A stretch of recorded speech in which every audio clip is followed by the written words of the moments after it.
আচ্ছা, নমস্কার। Mixed two মিডিয়ায় তোমাদের প্রত্যেককেই স্বাগত। দেখো, আজকে একটা খুব সেনসিটিভ বিষয়, সেটা তোমাদের নার্সিং ক্যান্ডিডেট যারা আছো, অর্থাৎ পাস আউট যারা করেছো বা এবারে পাস আউট করবে, এবং তোমরা যারা গভর্নমেন্ট জবের জন্য অপেক্ষা করছো, তো তোমাদের নেক্সট WBHRBর staff nurse grade two recruitment কবে আসতে পারে? কারণ এখন ভোট চলছে, অর্থাৎ ভোটের যে আদর্শ আচরণবিধি সেটা লাগু হয়ে গিয়েছে, নতুন করে রিক্রুটমেন্ট ঘোষণার কোনো সম্ভাবনা নেই। তো কবে হতে পারে? পাশাপাশি তোমাদের RRBর যে নতুন রিক্রুটমেন্ট, এবং নর্থসেট 10 বা তোমাদের এইমসের যে স্টাফ নার্স অফিসার নিয়োগ, এবং তোমাদের অর্থাৎ যারা তোমরা নতুন এবারে 2026-এ নার্সিং এন্ট্রান্স দেবে, তোমাদের জন্য যে পরবর্তীতে এই কোর্স করার পরে তোমাদের চাকরির কি ভবিষ্যৎ আছে, সমস্ত কিছু বিষয় নিয়ে তোমাদের একটা প্রাথমিক ধারণা বা নলেজ এবং স্ট্যাটিস্টিক্যাল রিপোর্ট কিছু আমি তোমাদের সামনে আজকে প্রেজেন্ট করবো, এবং খুবই সেটা ইনফরমেটিভ হবে তোমাদের প্রত্যেকের জন্য। এবং ভিডিওটা অবশ্যই শেষ পর্যন্ত দেখবে, অবশ্যই একটু শেয়ার করবে।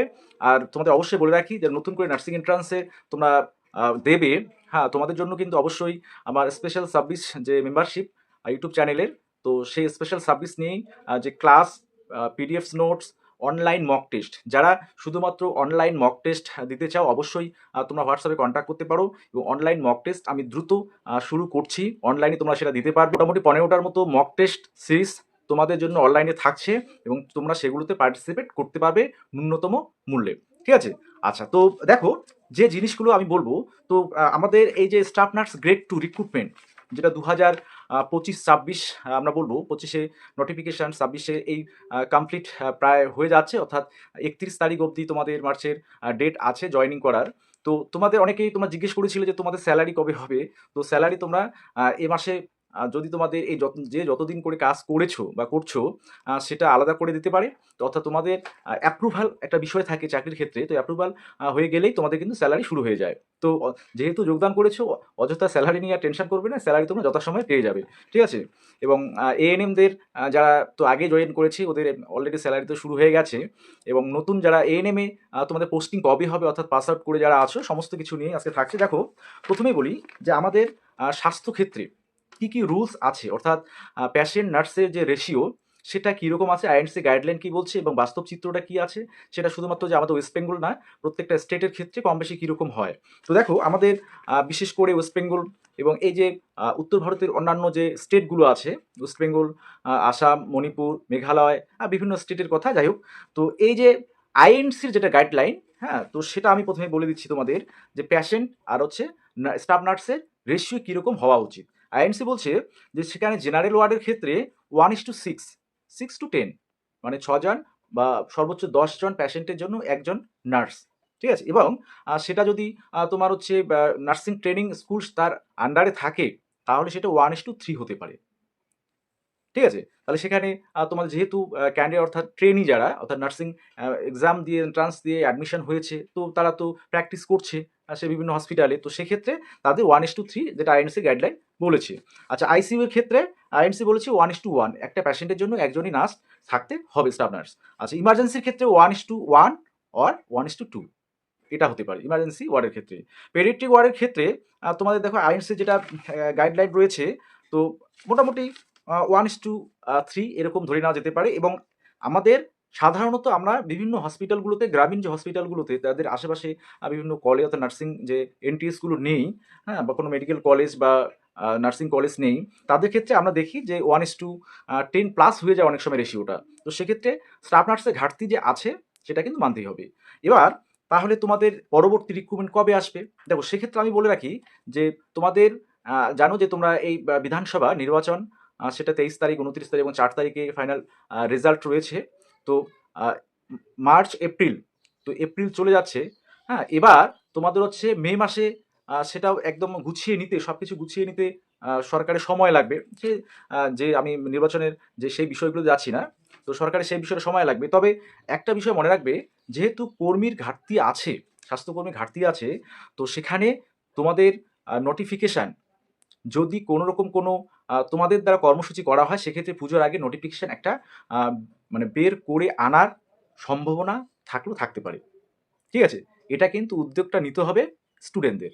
আচ্ছা, না হলে ডিসেম্বরের শেষের দিকে অপেক্ষা করতে হবে, অর্থাৎ এই 2026-এর শেষের দিকটাতে।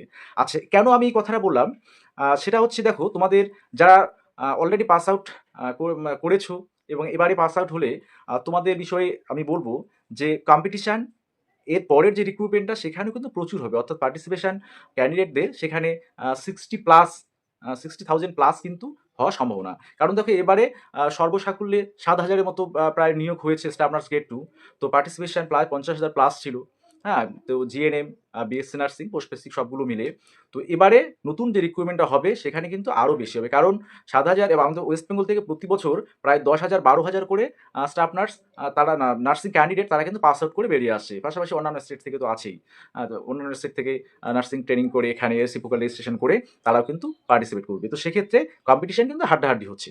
তার মানে তোমাদের সর্বদাই বইয়ের সাথে অর্থাৎ পড়াশোনার সাথে টাচে থাকতে হবে এবং প্রাথমিক যে নলেজ, অনেকেরই এই বছরে যারা অনেকে আছে প্রাইভেট যে কলেজে অ্যাডমিশনের ক্ষেত্রে তোমরা যে বিষয়গুলো সব থেকে ভালো মতো দেখবে যারা অ্যাডমিশন নেবে এবারে প্রাইভেট কলেজে যদি হয় তাহলে অবশ্যই সেই কলেজের ব্যাকগ্রাউন্ড অর্থাৎ তাদের যে হিস্ট্রিটা সেটা দেখবে যে সেই কলেজের টিচিং ফ্যাকাল্টি থেকে শুরু করে ইনফ্রাস্ট্রাকচার, তারা কোন হসপিটালে তাদের ক্যান্ডিডেটদের সেই প্র্যাকটিক্যালগুলো করায় অর্থাৎ ডিউটি করানো হয়, কতদিন করানো হয়। অনেক প্রাইভেট কলেজ আছে কোনো সরকারি হসপিটালগুলোর সাথে যুক্ত হয়ে সেখানে দেখা গেল 1 মাস বা 2 মাস 3 মাস এরকম করে প্র্যাকটিস করাচ্ছে, বাকি বছরটা নেই। তো সেক্ষেত্রে তোমাদের কিন্তু শেখা অর্থাৎ প্র্যাকটিক্যালি জিনিসগুলো শেখা যেমন অনেকটা কঠিন হয়ে দাঁড়াবে এবং থিওরিটিক্যালি বিষয়গুলো জানতে গেলে অবশ্যই তোমাদের টিচিং ফ্যাকাল্টি দেখতে হবে সেই কলেজের। তো এগুলো কিন্তু মাথায় রেখে তোমরা অ্যাডমিশন হবে এবং কারো প্ররোচনায় কিন্তু পা দেবে না। আমাদের ওয়েস্ট বেঙ্গলে অনেক প্রাইভেট কলেজ আছে যাদের কিন্তু পরিষেবা অত্যন্ত ভালো, ঠিক আছে? তো সেটা অবশ্যই তোমাদের ক্যান্ডিডেটদের নিজস্ব বিষয় এবং তোমরা সেগুলো দেখে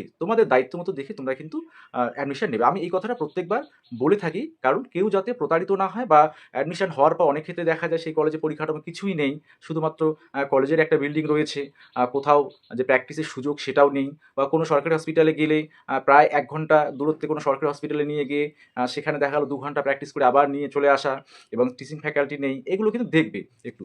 হ্যাঁ, এগুলো কিন্তু তোমাদের না হলে এই যে কমপ্লিট করার পরে তোমাদের সিভিটি দিতে হবে, তো সেখানে কিন্তু অনেকটাই তোমরা পিছিয়ে পড়বে, এটা আমি তোমাদের বলে রাখি। আর গভর্নমেন্টে যারা আছে তাদের কিন্তু অনেকটা স্ট্রিক্ট, এবং কিছু প্রাইভেট হসপিটাল বা প্রাইভেট তোমাদের নার্সিং কলেজ তারাও কিন্তু সমানে সমানে গভর্নমেন্ট যে কলেজগুলো তাদের সাথে টক্কর দিয়ে চলছে, এরকম ভালো ভালো অনেক কলেজ আছে, ঠিক আছে?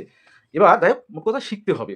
তো তোমাদের আরআরবির ক্ষেত্রে তোমাদের যে তোমাদের কোশ্চেন যে আনসার কি পাবলিশড হয়ে গেছে, চ্যালেঞ্জ করার বিষয় আসছে, এরপরেই তোমাদের যে ফাইনাল মেরিট লিস্ট সেটা দিয়ে দেবে।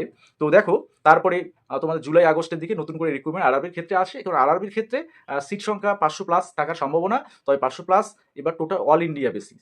এবার অল ইন্ডিয়া বেসে 500+ মানে আমাদের বিভিন্ন যে এই যে বিভাগগুলো আছে, কলকাতা ডিভিশন বা মালদা ডিভিশন, শিলিগুড়ি ডিভিশন, কতগুলো থাকবে সেটা তোমরা নিশ্চয়ই আন্দাজ করতে পারছো।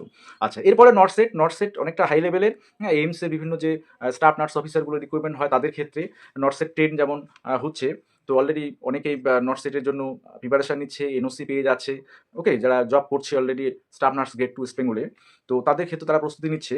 আর একটা কথা বলে রাখি যে তোমাদের যে প্রস্তুতি আরআরবি দাও বা ডব্লিউবিএইচআরবি, তোমরা যারা এই স্টাফ নতুন যে রিক্রুটমেন্টটা আসবে সে আরআরবি হোক বা স্টাফ নার্স গ্রেড 2 হোক, যখনই আসুক তোমাদের কিন্তু বইয়ের সাথে একটু টাচ থাকতে হবে, এবং পারলে নিয়ম করে প্রত্যেক দিন 2 ঘন্টা তোমরা কিন্তু অবশ্যই একটু তোমাদের যে সিলেবাসগুলো আছে তো সেগুলো একটু দেখবে। তার পাশাপাশি আরেকটা জিনিস বলে রাখি, তোমাদের জিকে সম্পর্কে একটা ধারণা অর্থাৎ জেনারেল নলেজ, তোমার নার্সিং অনেক ক্যান্ডিডেট আছো যে এবার সিএইচও এক্সাম দিয়েছো, দেখেছো যে প্রত্যেকটা সিএইচওর এক্সামে তোমাদের কিন্তু জিকে ছিল। তো সাধারণ যেগুলো সেটা সায়েন্স বেস হতে পারে বা তোমাদের হেলথ রিলেটেড হতে পারে বা এমনিতে স্ট্যাটিক জিকে বা কারেন্ট অ্যাফেয়ার্স হতে পারে, তো এগুলো তোমরা একটু দখলে রাখবে। কারণ শুধুমাত্র তো নার্সিং কমপ্লিট করেছো, এবার হচ্ছে সেক্ষেত্রে অনেকেরই আছে বিএ অর্থাৎ গ্রাজুয়েশন কমপ্লিট বা মাস্টার ডিগ্রি কমপ্লিট, তো তারা শুধুমাত্র যে নার্সিং যে জবটা বা নার্সিং রিক্রুটমেন্টের উপর ডিপেন্ড করে থাকবে আমি সেটা বলবো না। অন্যান্য যে এক্সামগুলো আছে সেগুলো তোমরা একটু ট্রাই করবে, অর্থাৎ যদি তোমরা পড়াশোনা চালিয়ে যাও সে জিকে জিআই ম্যাথস বিভিন্ন বিষয়গুলো নিয়ে, নার্সিং তো থাকছেই পাশাপাশি, তাহলে তোমাদেরই কিন্তু সুবিধা হবে ও অন্যান্য কম্পিটিটিভ এক্সামগুলো তোমরা কিন্তু দিতে পারবে। সে যখন তোমাদের নার্সিংয়ের রিক্রুটমেন্ট আসবে তখন সেখানে তোমরা জোর কদমে লেগে পড়বে, এবং নার্সিং সাবজেক্ট অর্থাৎ তোমাদের সিলেবাস নার্সিংয়ের সেটা কিন্তু প্রত্যেকদিন অন্ততপক্ষে 2 ঘন্টা করে তোমরা পড়াশোনাটা করতে থাকবে। কারণ পড়াশোনা থেকে রিটার্স হয়ে গেলে সেখানে পরবর্তীতে নতুন রিক্রুটমেন্টের ক্ষেত্রে সেটা আবার শুরু করলে তখন নতুন মনে হবে সিলেবাসগুলো, ঠিক আছে? তো এই বিষয়গুলো তোমাদের একটু বলা ছিল। তোমাদের এএনএম এর পোস্টিংয়ের বিষয়টা বলি যে এএনএম ভোটের আগে কিছু হচ্ছে না, ভোটের পরবর্তী সময়ে তোমাদের এএনএমদের পোস্টিং দেওয়া হবে। অবশ্যই এএনএমদেরও অনেকটাই এখন সুযোগ, কারণ এএনএমদের এখন আহ, সেখান থেকে সুপারভাইজার হয়ে যাচ্ছে। তো সেখানে বিএসসি বা জিএনএমদের স্টাফ নার্স গ্রেড টুর স্যালারি সমান হয়ে যাচ্ছে তাদের স্যালারি। তো এটা খুবই কিন্তু একটা ভালো দিক, এবং এএনএম চাহিদা কিন্তু তুঙ্গে, তোমরা জানো। তো অবশ্যই যারা এএনএম এ চান্স পেতে চাও, অর্থাৎ সরকারি কলেজে, তোমাদের সরকারি কলেজে শুধু করানো হয়, অবশ্যই মক টেস্ট দিতে চাইলে অবশ্যই তোমরা কন্ট্যাক্ট করবে, ঠিক আছে, অনলাইন মক টেস্ট। তো যাই হোক, এই অবধি আজকে থাকছে। অবশ্যই সকলে ভালো থাকবে এবং সুস্থ থাকবে। আর সিএইচও রেজাল্ট রিলেটেড যে বিষয়গুলো, সেগুলো কিছু কিছু ক্ষেত্রে বা এই মুহূর্তে সম্ভবত হচ্ছে না, কারণ অনেক ক্ষেত্রে ডক্টরদেরকেও ইলেকশন ডিউটিতে পাঠিয়ে দেওয়া হচ্ছে, হেলথ ডিপার্টমেন্টের বিভিন্ন ক্ষেত্রে, যে যারা আছেন। তো সেক্ষেত্রে কতটা কি হবে সেটা এই মুহূর্তে বলা মুশকিল, তবে ভোটের পরপরই হবে। তোমাদের এক্সটেনশন আবার দিয়েছে, যেটা নোটিফিকেশন হয়েছিল কিছুদিন আগেই। তো সেটা অবশ্যই তোমাদের জন্য ভালো। এবং যেহেতু কন্ট্রাকচুয়াল বেসিস, তো যাই হোক, যে যে ডিস্ট্রিক্টের জন্য অ্যাপ্লাই করেছো বা এক্সাম দিয়েছো, রেজাল্ট তোমাদের হবে। সেটা ভোটের আগে হওয়ার সম্ভাবনা কম আছে, তবে ভোটের পরে পরই সবগুলো হবে। ওকে।